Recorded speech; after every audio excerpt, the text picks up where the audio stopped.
Assalamu alaikum. So we are discussing some of the inversions of different mechanisms, and we are on the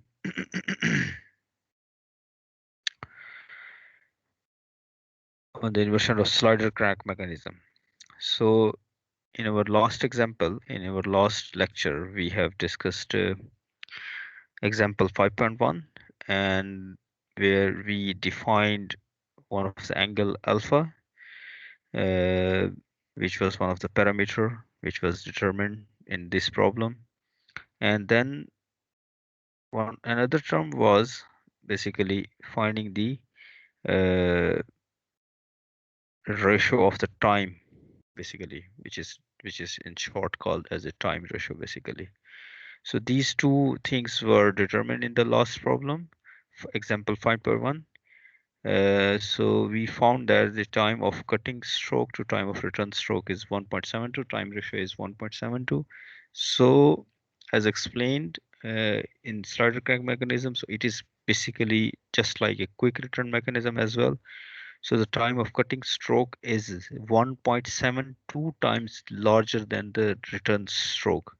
So you see, this is what it makes it as a uh, quick return mechanism. Means it's going slowly when it's a cutting stroke, when it's a forward stroke. So it's taking 1.72 times larger than the return stroke, because in return stroke it's not doing any work. So we don't need to spend more time on that one. So this was one of the example we solved. And the next we have another example. So example 5.2. So what it says, in a crank and slotted lever, crank and slotted quick return motion mechanism, the distance between the fixed centers is 240 mm. So that's the distance between fixed center. So when we talked about the crank and slotted lever, the fixed distance is basically this AC. So from here to this AC, the distance between two fixed centers, that's 240, and the length of the driving crank is 120 millimeter. So the crank is basically uh, B1C, as you see, B1C or B2, B2C. So that is basically the, so B1C, B2C and B1C are the crank. So the crank radius is given 120 millimeter. So what is you required? Find the inclination of the slotted bar with the vertical in the extreme position. So you see the extreme position is this one. Yeah, so you got this one as extreme position, and the time ratio of the cutting stroke to return stroke. So you see, you can either call it as a time ratio, or so it is definitely the ratio of cutting stroke to return stroke. So the next is so the two things are required. So find the inclination of the slotted bar and the time ratio. These two things are required. And now, if the length of the slotted bar is 450 millimeter, find the length of the stroke as well. Yeah, so the length of the stroke is basically from here to here. So this length is also required. If the line of stroke passes through the extreme position of the free end of the lever, so of course it has to pass through the free ends to the extreme positions as well. So these are the parameters are given. So AC, CB1 or CB2 and AP1. So these lengths are given basically. All right, so uh, the solution, so the angle CAB1, which is the inclination of the slotted bar with the vertical. So this C, so if you see CAB1, so basically this angle is basically the inclination of slotted bar with the vertical. One more thing, this is the slotted bar basically. So when it's extreme position. So the extreme position of the crank are shown in figure 5 point. So this figure, so it shows the extreme positions. So it's very simple. So you can work out sine angle CAB is basically sine of this angle. Last time we also discussed, so this angle, so this whole angle is alpha. So we split it half. So that's why this is alpha by 2. And because it's a tangent to circle, the extreme position, the slotted bar is at 90 degree with the crank. So that's why it's a 90. So of course this angle would be 90 minus alpha by 2. So that's what we are doing. So when you take sine of this angle, so this is basically 90 sine of 90 minus alpha by 2. So here, if you solve this triangle, so sine of the value would be this side divided by this side. So if I draw this triangle like that, um, so this is 90 minus alpha by 2 minus alpha by 2, and this one is basically A, and you got this one is a 90 degree, so this is C, and this is B1 basically. So we have 90 degree at B1. So now you can just easily find it. So this is B1, so B1C, so this side divided by this side will give you the sine of this particular angle, right? So uh, so these two lengths are known, so we can just easily plug in and we can find out Wurster ratio. So now, yeah, so this is basically 0.5. So now if you work back, so this is like 0.5 is the ratio of this one. So this is the CAB. So if you take the inverse of 0.5, so because we got sine inverse here, CAB1. So if you bring sine over to this side, so it is sine inverse and you have the 30 degree. So that's first part of the problem. So you found the angle actually. Now moving on. So the time ratio. As you know that for the time ratio, we basically use one of this formula basically. So it doesn't matter if you have value of alpha or you have beta, so you can use any formula. So we got the alpha, so we can use it. But how still we need to do a little bit more work to find out alpha, because we got this angle, which is basically this one, 90 minus alpha by 2. This is 30 degree. So then from here it's quite simple. So you just work back to find out alpha, which is 120 degree. So the alpha is this basically this angle alpha. So now the time ratio is time of cutting stroke or time of return stroke. So 360 degree minus alpha over alpha. So you just plug on the value of 120 degree and you find out. So you see this is again another example where we have seen the time of cutting stroke is 2 times more than return stroke. If I explain it physically, what does it mean? The cutting stroke takes 2 times longer than the return stroke. So quick return mechanism, so it's quickly returned back. And if the cutting stroke itself is, when we say cutting stroke, basically because they are more like a shaper machine. So shaper machine is the machine which moves the cutting tool in the forward direction. So we got, for example, cutting tool, and it's moved in this direction to cut the material. So it cuts when it's going, because it's a one-way cutting, so it just cuts in that way, and then when it's coming back, it's just coming idly, it's not doing any work. So that's why we need such quick return mechanism in those machines. And now the length of the stroke basically, which is R1. So this whole length is the length of the stroke, which we have to determine, which is of course equal to P1, P2. Yeah. And which is of course is a double of this distance. So 2 times P1Q. So 2 times P1Q. Then it's just a matter of just using, because now you can just use this big triangle, this one. Yeah, so we know what is this angle, which was 30 we found, and this is the one we can work out. So P1Q we can find out. If you multiply with 2, then you will have P1, P2 value, which is basically the cutting stroke basically.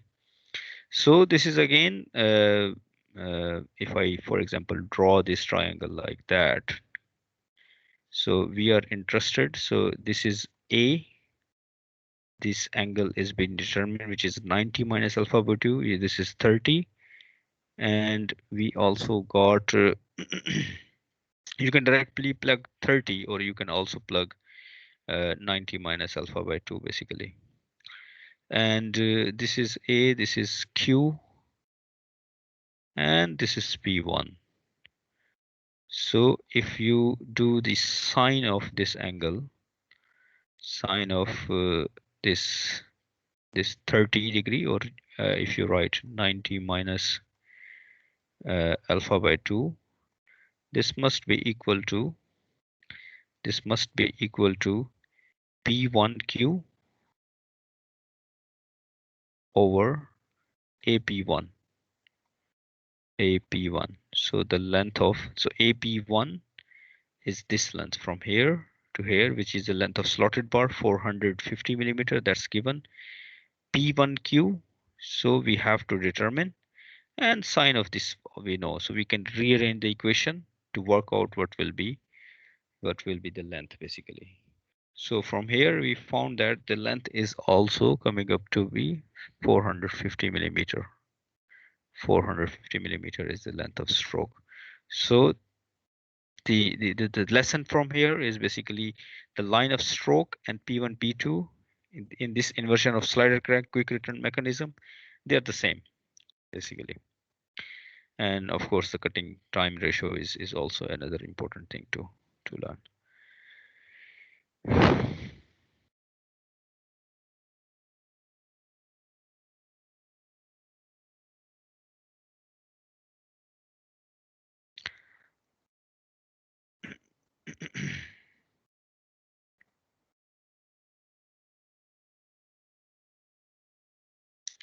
All right, so if you now move on, we got another problem. It's 5.3.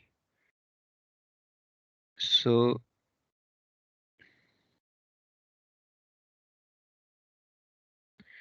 figure 5.30, so this figure shows a layout of quick return mechanism of the oscillating link type for a special purpose machine. So it's not really mentioned, but as I said, these are more like a shaping machines basically, because they are doing the quick return mechanism. So the driving crank BC is 30 millimeter long. So this BC or B1C, B2C, each one is like 30 millimeter long, and time ratio of the working stroke to return stroke is 1.7. So now we got the time cutting ratio, basically time ratio. This is 1.7, this is given. So it is time ratio of the working stroke to the return stroke.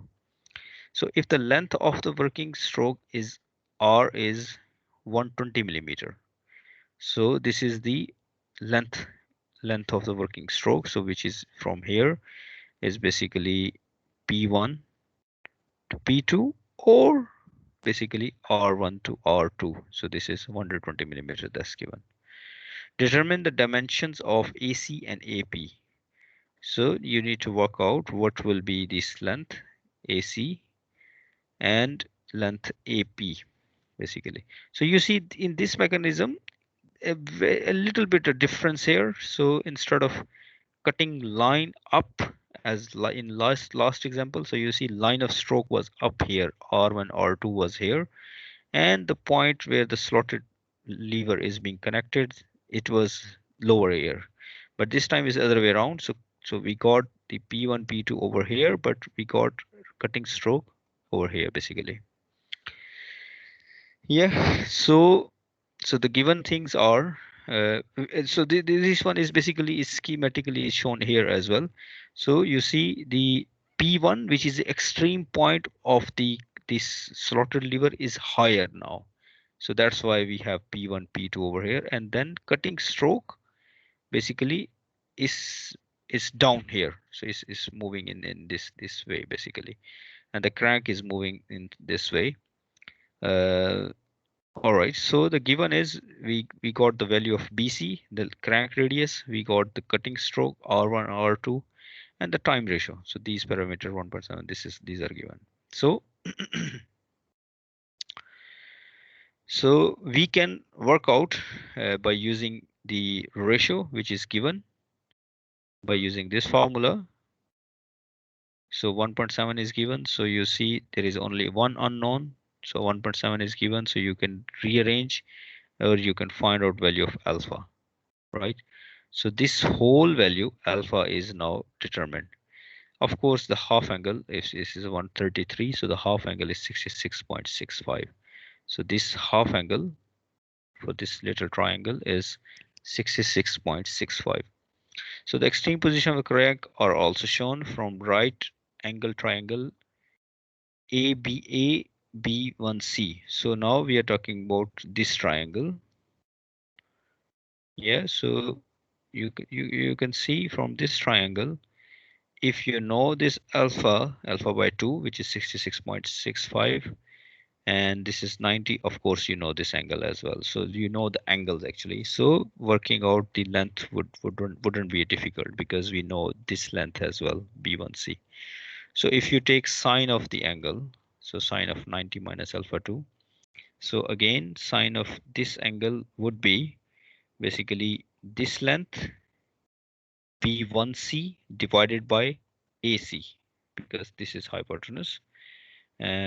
So we got this one divided by this one. This will give you the sine 90 minus alpha by 2. So this is 90 minus alpha by 2. So from here it's very easy. So you rearrange equation because we want to find out AC. So B1C over sine 90 degree minus alpha by 2.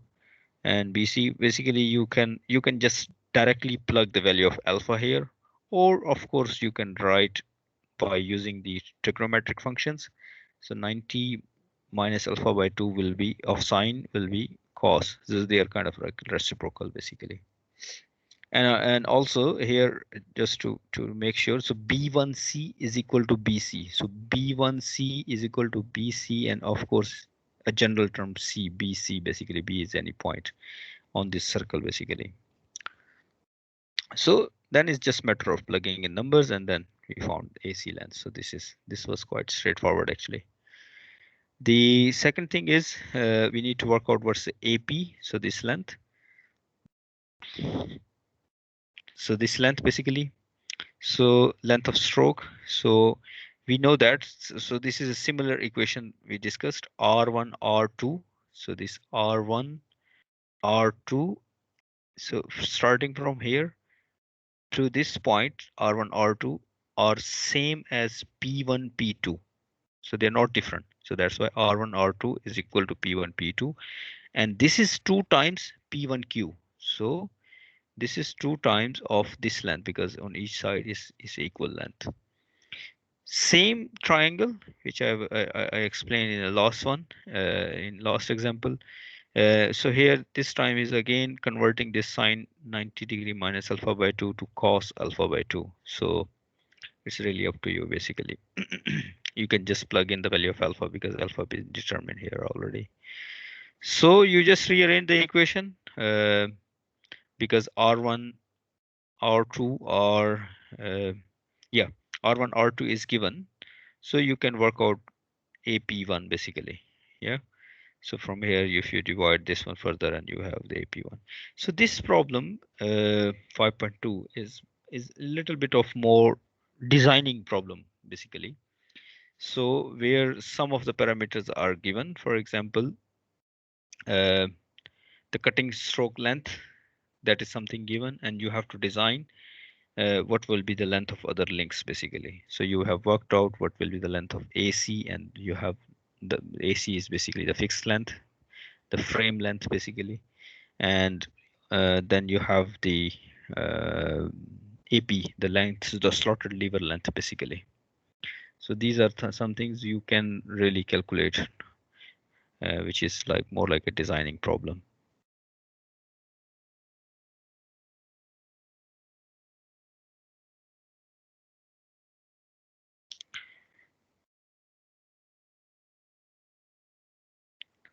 All right, so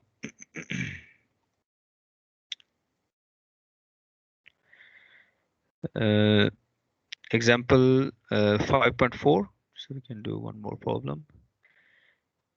So this is now Whitworth quick return motion mechanism as shown in figure. So on the left hand side, so this figure is more clear actually. So the distance between the fixed center is 50 millimeter. So when they say distance between 50, so this is length CD is 50 millimeters from this to this. And the length of the driving crank is 75 millimeter. So now the length of driving crank, which is basically this one, so from this to this AC, that is 75 millimeter. The length of the slotted lever is 150 millimeter basically. So the slotted lever is AP. So this is slotted lever basically. AP is 150 millimeter and the length of the connecting rod is 135. So now this length is also given here.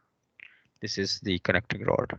So what you need to do, find the ratio of the cutting stroke to the time of return stroke. So time ratio basically you need to work out. And also the effective stroke. Yeah, the effective stroke length is also required.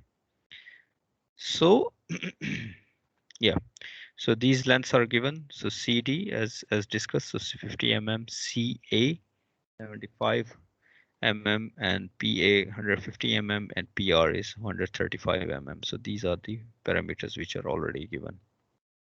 So let's see.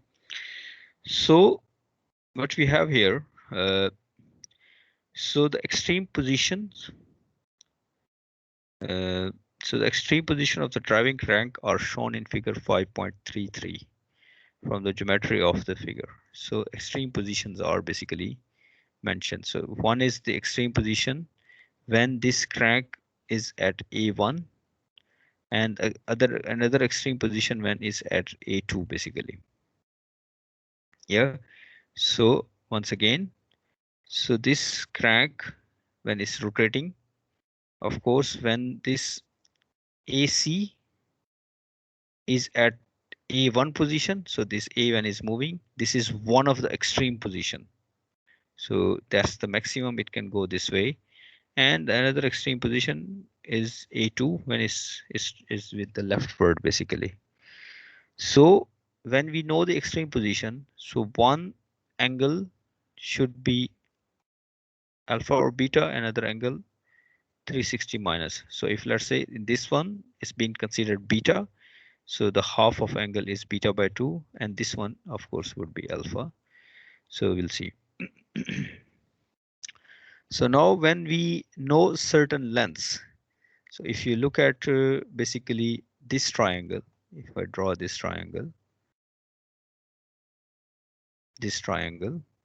so cos of beta, so this is 90 degree, this is beta, cos of beta by 2 will be this length CD over hypotenuse, which is CA2.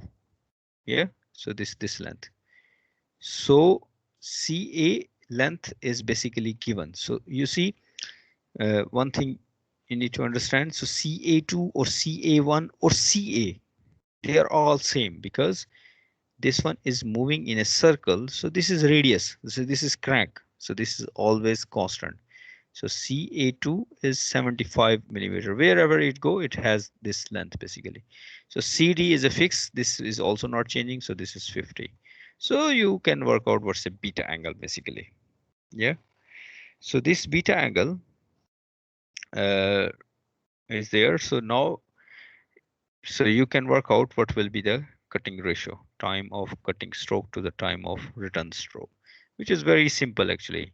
So you got the one of the angle.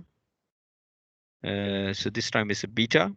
So you just plug in and then you can work out what will be, because you just need one angle. So as we discussed, so you just need one angle to represent or to find the cutting ratio. You don't need both angles. The second thing which has been asked, the length of effective stroke. So now what it says is in order to find the length of the effective stroke R1, R2. So this is the one. So once again, let me explain. So when it is then the crank, this crank is at A2 position, you will be at R1 basically. Yeah. So when it's A2, there will be R1. When you have got this crank at position A2, so that's the R2 basically, right? So this is the effective cutting stroke. So we need to work out what will be this length. So now um draw the space diagram of the mechanism to some suitable scale as shown in figure.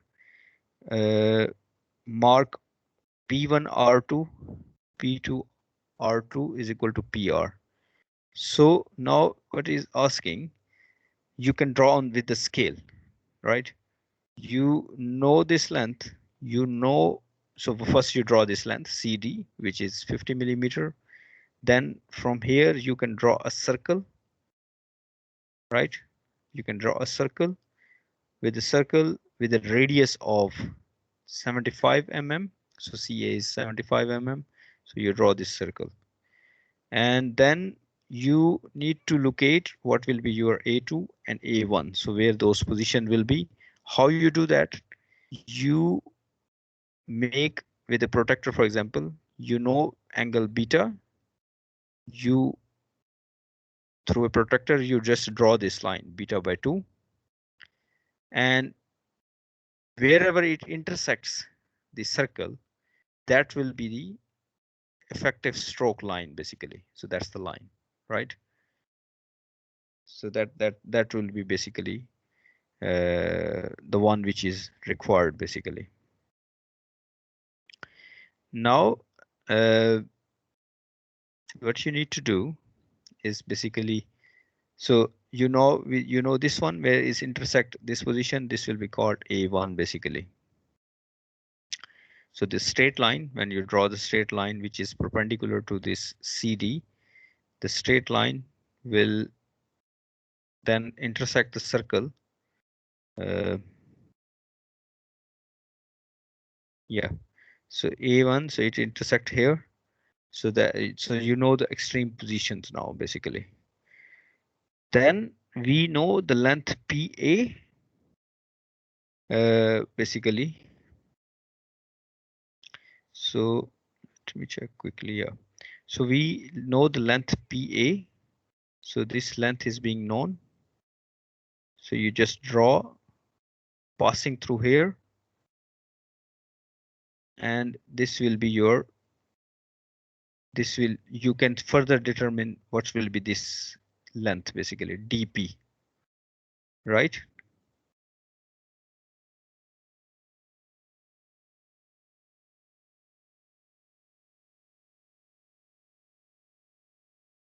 Yeah. So once you know this one, this length. So again, let me explain again. So you then in the next step you find, because you know the length, and at 30 degree, at 30 degree to this one, this length. So you just mark this point at 30 degree to the horizontal like this, and from here to here you draw a straight line passing through D, and wherever it ends up 150. So this is 150, this length. So that dp will give you the circle, basically the radius. So once this radius is known, so once is this dp is known, you draw a circle actually, right? And where this circle intersects p1 and p2, so these two are the points which we are interested in finding actually, because that will define what will be your cutting stroke length basically. So from P1 to R1, sorry, P1 to R2 and P2, sorry, this is R1. So this is not wrong. So this is R1. So P1 to R1 or P2 to R2. And once again, how you determine this? Because you know this point and you know the length. this length PR. So you draw another line, PR of 135 mm, which goes straight and wherever it intersects. So you with a scale, you draw 135 mm line, and wherever it intersects uh, on the horizontal line, which is a reference line, that is your cutting basically. So that will define where the R is basically, right? So this PR is basically R1. So once you know this length, wherever it intersects. So now you see when this point comes here, P2, so this length will be R2. So it is over there basically. So we know because this length will remain same. So then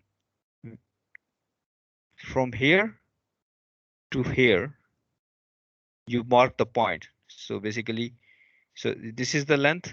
We know PR is 135 mm, or in short, what you can do, you plug in P2 from here to here R2. This is the length. We know that 135. And then from P1 to R1, you also know the length. So basically you need to locate where R1 and R2. Once you locate it, then you just measure it actually.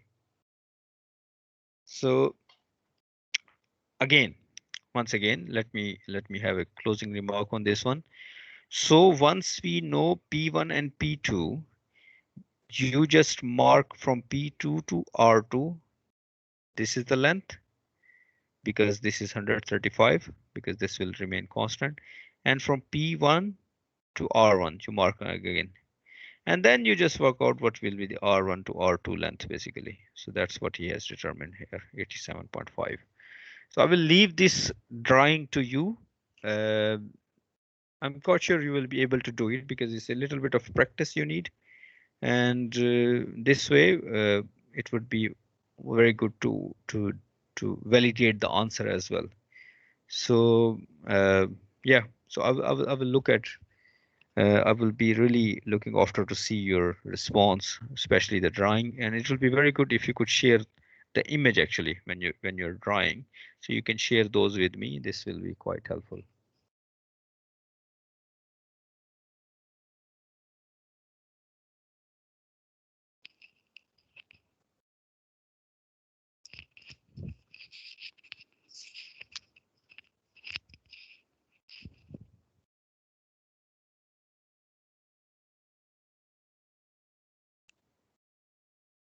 All right, so now the next inversion for the double slider crank chain. So yeah, so you remember if I go back, uh, there were in the very beginning when we were discussing the different mechanisms. So we had, yeah, so we had a, so we had a 4-bar chain, single slider crank and double slider crank. So now we are moving. So the problems were basically from the single slider crank chain. Now we are moving towards this double slider crank chain. So the problem was different inversions of single slider crank. So inversion of double slider crank chain, what we have here. So a kinematic chain which consists of 2 turning pairs and 2 sliding pair, right? So this is the example where you have 2 turning pairs and 2 sliding pairs because though 2 are piston, 2 pistons are there. So you see this is slider, this is link 3, and this is one of the bar, link 2, and this is another slider. So link 1 and link 3 both are slider, and now we got this one is a slotted plate. So this one is a slotted plate because it has a slots, and link 2 is a bar. So 2 sliding pairs is known as double slider crank chain as shown in figure 5.3. We see that the link 2 and link 2, so this one and link 1. So this point basically forms one turning pair. So this is one because you see it's moving across this point. So basically, so it's oscillating in this direction. So it's a turning pair. And then we got link 2 and link 3. So this is on this cylinder. So link 2 and link 3, they're also making a turning pair. And the link 3 and 4, link 3 and this frame, this is link 4, it makes one sliding pair, and link 1 and link 4 forms another second sliding pair. So of course the cylinder when oscillating in this one, so when cylinder is oscillating, so this is the arrow which shows the cylinder oscillating here. So it's making the sliding pair with the frame. Of course, this cylinder is also when it's making sliding with respect to frame, so it's a sliding pair. But however, the circles I have drawn, that shows the turning pair basically. So one of the inversion for double slider crank chain is elliptical tremels. This is one of the example because they are quite popular to draw the elliptics basically.